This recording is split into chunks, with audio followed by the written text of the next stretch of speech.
He was one of the biggest men in New Zealand, a professional bodybuilder so huge his body was used as a model for the King Kong movie.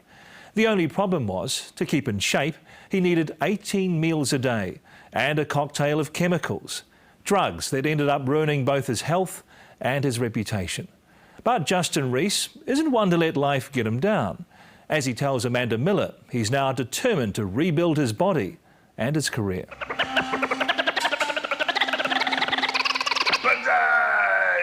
Go shorty, it's your birthday. Okay, we gon' party like it's your birthday. I'ma tell you. Justin Rys in his prime, a pro bodybuilder determined to be the biggest and the best in the world. Work and put me on red alert. And a man who would stop at nothing to get there. I don't have to, I told you from the get-go. I would just want to get so big, then I didn't really care whether I killed myself. You know, that's what it was. And I'd just get bigger and bigger and bigger, and, you know, and I just about made my body capitulate, so it was nearly gone. He was on stage, on fire and on drugs. The fake tan and the body oil was masking a 12-year addiction to a potentially deadly cocktail of steroids, growth hormones and the drug fantasy. You're like a battery hen. I was. A hell of a big one. But don't you see how weird it is in terms of what it's done to you and what it's done to your body? I know, but as I say, you know, you're not living it for anyone else. I was living it for myself, and I was just doing at the time what I thought I should have been doing. And at the time I was just really selfish and didn't even consider anyone. You know, all I thought about was getting my drugs, and that's all I thought about. And getting bigger. And getting bigger, yep. At his heaviest, Justin was 140 kilograms, gaining many titles, including Mr. New Zealand and Mr. Oceania. But even then, this massive man was never going to be big enough in his own mind. He has a rare condition called megorexia, the opposite of anorexia. And it doesn't matter how big I would get as such, I still would never be as big as I wanted to be. You know, if I was 1,000 kgs, if I weighed 1,000 kgs, then I'd still not be big enough. Other people might think you look huge, but in myself, I still feel I am small. He may have seen himself small, but he was up there with the big boys. He was on his way to the world's most prestigious bodybuilding competition, Mr. Olympia. I was taking everything and using everything, because as a professional bodybuilder, you're not drug tested. They don't encourage it, but they don't stop it, because they want everyone to look like a freak.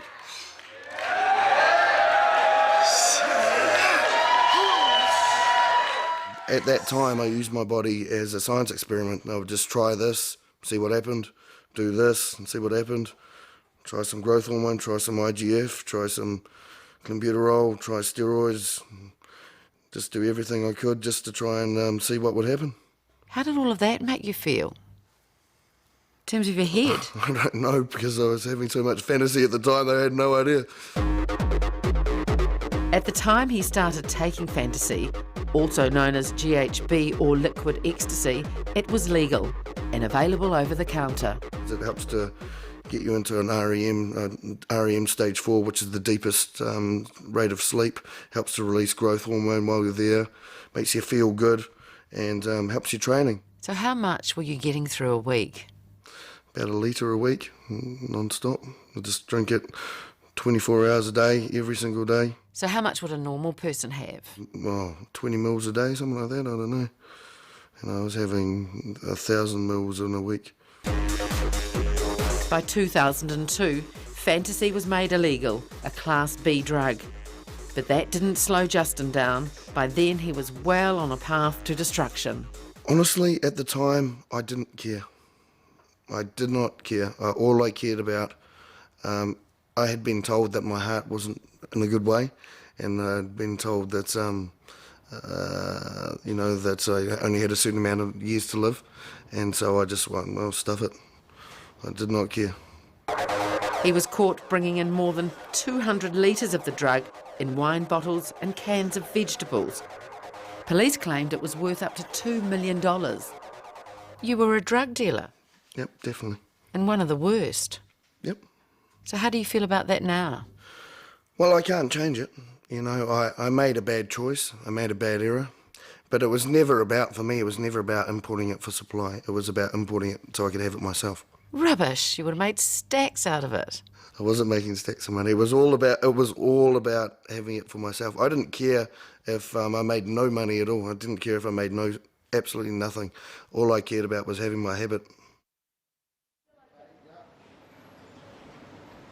Justin was sentenced to 10 years in prison. This was later reduced because the drug abuse had ruined his heart. He was told he had only 5 to 10 years to live. In a way, I think it saved my life. I think being in jail, it really did help me a lot, as in health-wise, keeping off everything, you know. It was really good. Now the big boy's out. And believe it or not, this is the undersized version.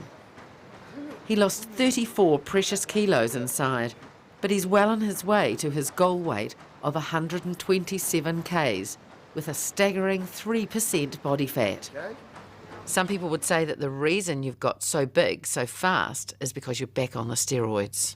I have been using supplements, you know, I've been using protein powders, multivitamins, creatines and stuff like that, but they're all totally legal things, and, you know, I wasn't able to get a hold of those in prison. You can't do it. And no steroids? No. Scouts honour? No steroids? No steroids. 1, 2, 3, up. Justin could once bench press 265. Today, well, it's a mere 220. But he's slowly trying to get it back up there. Push, Justin. I still lost quite a bit of strength. I used to be able to do this no worries at all, but now I'll probably go for about 6 reps, something like that. And it feels a lot heavier than it used to. Where's the satisfaction in doing that? Well, to try and build back up to what I did. You can do a set after me if you want. Yeah, right, mate. Yeah, absolutely. Ready? Yep. And this is how Justin maintained his muscles on the inside. Without a training room, he created his own human gym, and the inmates were only too happy to lend their weight. I couldn't train at all, so we had to do our convict training, which is, you know, just people standing on your backs and lifting people up and down, and yeah, that was an interesting experience. Had a lot of fun doing it. Straighten up a little bit. Sit. And to get enough protein to feed that big frame, he traded his cash and chocolate for other inmates' milk powder. Yep, leave it there. And he also flexed his brain big time, gaining qualifications in marketing, management, business and drug and alcohol counselling.